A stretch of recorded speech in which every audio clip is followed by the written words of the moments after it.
시장의 맥을 잡아보겠습니다. 오늘 짱키 포인트 빅데이터 연구소 이상준 소장 나오셨습니다. 안녕하세요. 네, 안녕하세요. 네, 우리의 쌍끌이 형님께서 주목하시는 중심 포인트 먼저 열어보겠습니다. 오늘의 키포인트는요. 이렇게 잡아주셨네요. 아직 끝나지 않은 조정입니다.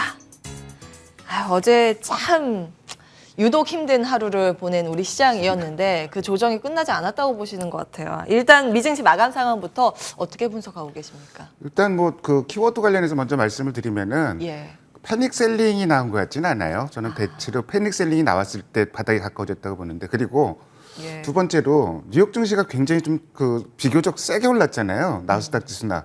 그래서 뭔가 여건이 변화가 있는지를 제가 좀 확인을 해봤는데 없어요.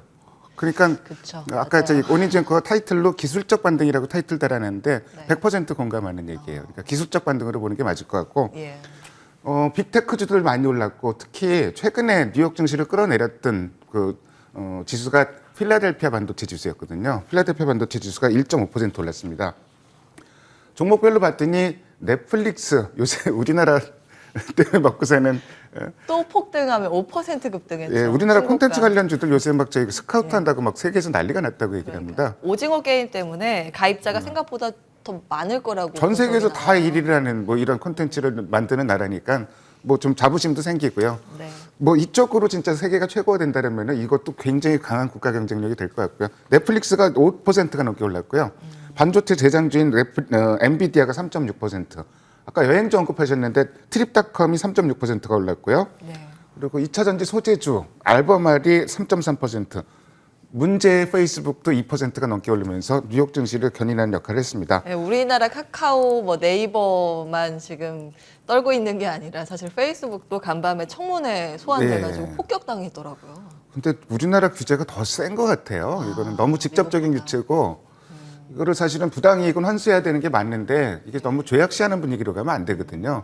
그런 부분이 조금 아쉽긴 하고, 금융주도 올랐어요. 골드만삭스가 30% 넘게 올랐고, 정유주인 쉐브론도 1%가 넘게 올랐습니다. 달러 인덱스는 나흘 만에 상승을 했는데요. 조금 이따가 제가 국채금리 보여드릴 텐데 분기점이 되는 가격이 있거든요. 제가 예전에 그 달러 인덱스 얘기하면서 92달러 밑으로 내려가면은 이게 좀 추세 전환이다 얘기를 했는데, 반대로 위로 추세 전환이 94달러예요. 여기서 왔다 갔다 하고 있는데 위로 올라가면 더 올라갈 수 있다는 거. 94달러가 저항선으로 작용해 줬으면 하는 마음이 좀 있고요.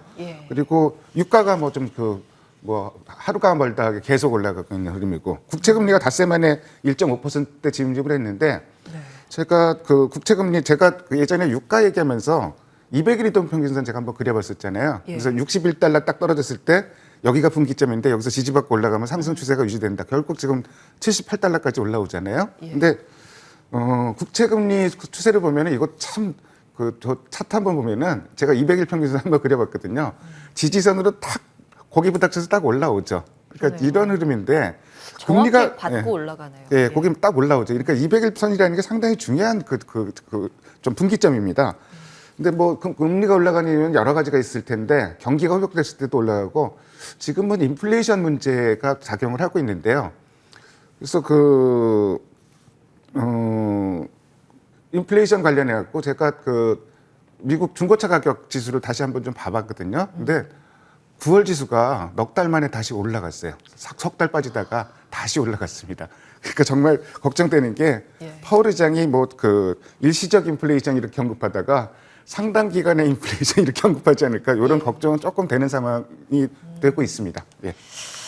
인플레이션에 대한 부담이 계속되고 있고 모든 가격이 다 오르고 있는 상황입니다. 그래서 어떻게 우리는 대응 전략 세워야 될까요? 수급에 답이 있을까요? 수급이 항상 많은 정보를 좀 보여주는 거고요. 근데 어제 산 종목부터 좀 살펴보면은 요새 제가 이 종목은 괜찮다. 조정받아 얘기하는 게 SK이노베이션인데 뭐 흐름이 추세가 꺾이지 않고 닷새 연속 쌍끌이 매수가 들어오고 있고, 또 일진 머티리얼스 같은 종목도 쌍끌이 매수가 들어오고 있습니다.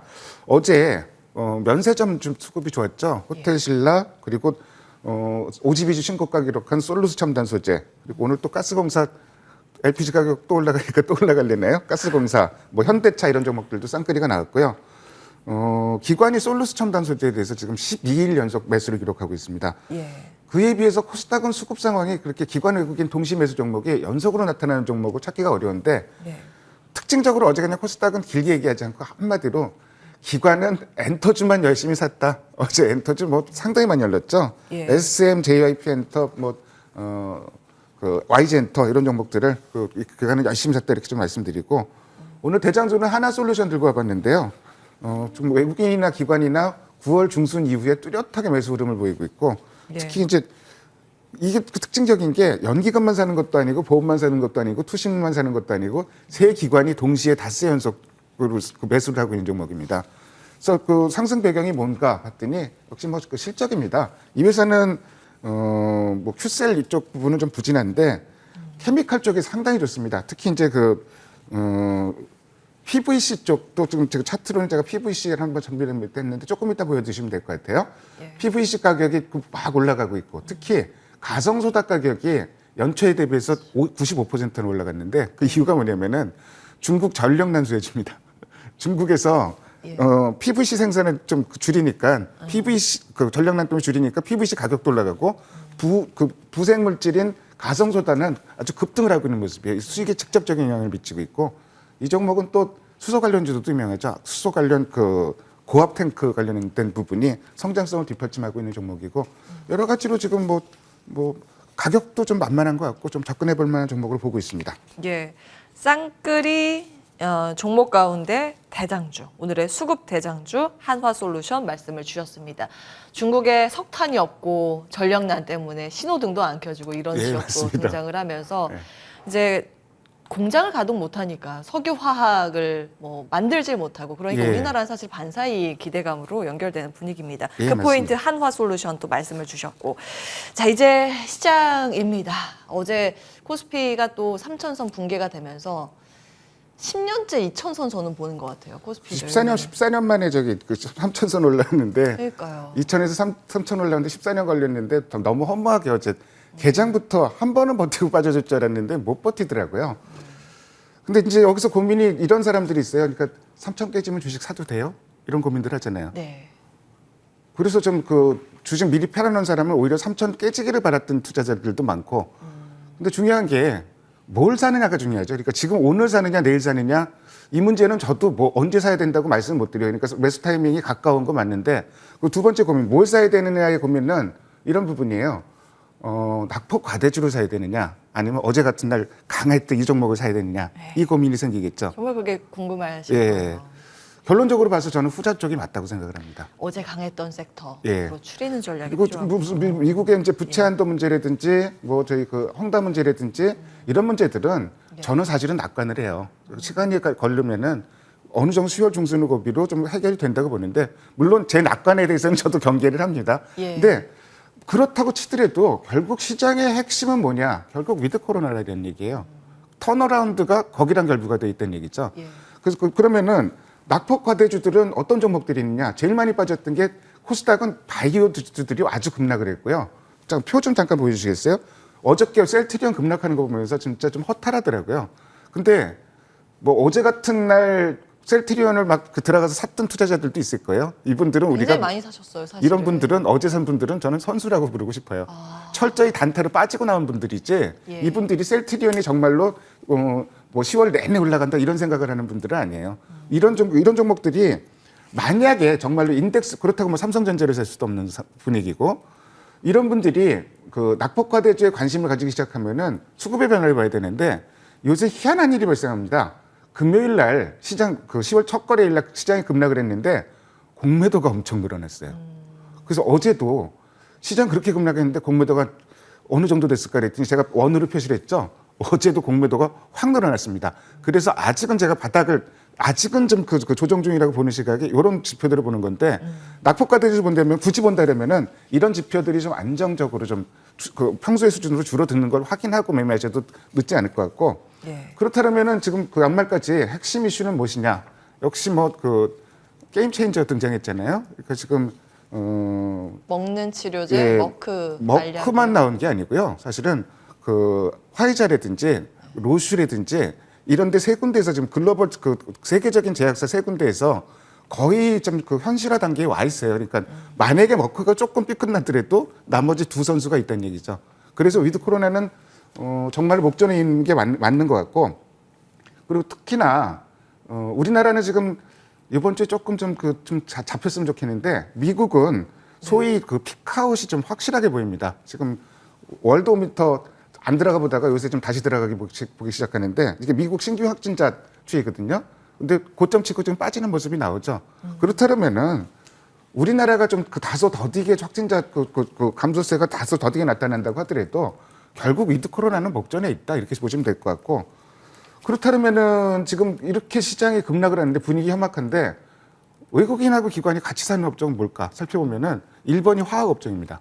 그러니까 화학업종은 뭘 사느냐? 정유주 사겠죠, 당연히. 대부분 정유주고, 하나솔루션도 포함이 될 것이고, 네. 뭐 OCI 이런 종목도 포함이 되는데 대부분 정유주가 이제 핵심이고요.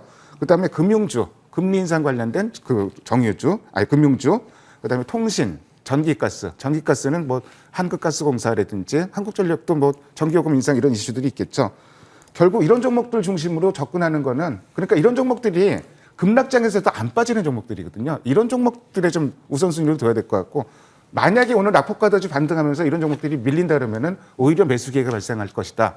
그래서 구체적으로 조금 그 섹터만 좀 얘기를 하면은, 제가 이제 누차 얘기하고 있는 부분이, 위드 코로나주 중에서는 이미 턴어라운드가 눈으로 보이는 종목들 중심으로 접근해라, 이렇게 말씀드렸는데, 왜냐하면은 지금 좋아질 건 분명한데 먼 미래에 좋아진다 그러면은 지금 심리에 휘둘리는 시장인데 그 종목들은 금방 가라앉을 수가 있어요. 근데 제가 얘기한 요즘 거론된 종목들이 실제로 턴어라운드가 이루어지고 있는 종목이고, 종목 하나 이 중에서 꼽는다라면은 그때도 제가 강원랜드 얘기했더니 원래가 턴어라운드 종목 너무 좋아하시네요, 이렇게 얘기를 했는데, 저는 지금도 강원랜드가 가장 빨리 좋아질 것으로 보고 있고, 너무 많이 올라서 부담스럽다 그러면은 제가 눈여겨보고 있는 종목이, 요새 어제 조금 이상하게 움직인 종목이 CJENM입니다. 사실 엔터 대장주인데 이 종목이 너무 못 올랐고, 근데 바닥을 다지고 있는데 바닥 신호가 아직은 나왔다고 보진 않아요. 근데 눈에만 놓고 있는 종목이고, 바닥 신호는 어떻게 보냐면은 외국인과 기관의 수급이 의미 있게 변하면서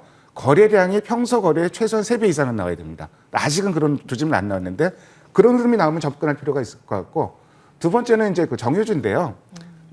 다른 것보다 이제 정제 마진만 한번 업데이트를 해드리면은, 제가 9월 초에 드디어 5달러 때 올랐다. 그때가 5달러 20센트였는데 그 다음 주에 5달러 63센트까지 올랐고요. 그리고 그 다음 주에는 6달러를 지금 회복을 했습니다. 그리고 유가는 앞으로 올라갈 가능성이 많다. 근데 정유주 지금 새로 사는 건 좀 부담스러울 것 같은데, 이쪽도 다른 대안이 조금 나올 것 같은데, 이것도 제가 이제 째려본다고 얘기를 하는데 아직은 째려볼 단계지만 건설주가 움직이기 시작합니다. 유가 움직이면은 역시 수혜주가 건설주거든요. 그래서 어제 건설주 움직이는 거를 저는 굉장히 째려보고 있습니다. 이쪽이 좀 움직이기 시작하면은 이쪽에도 관심을 가질 필요가 있다. 이 정도로만 관심 섹터를 좀 말씀드립니다. 예. 어제 많이 빠졌다고 해서 그 빠지는 게 매수의 기회가 아니라, 낙폭과대주를 볼 것이 아니라, 어제 시장이 부진했음에도 올라갔었던 종목이 우리에게 힌트를 주는 것이다, 이렇게 그렇죠. 맥을 그러니까 잡아주셨습니다. 항상 생각해, 시장의 중심이 뭔지를 항상 생각해 보면 답이 나오죠. 예. 정유주, 태양광 포함 말씀 주셨고, 금융주, 엔터주, 건설 이렇게 주셨고, 위드 코로나 관련주, 경기 재개 수혜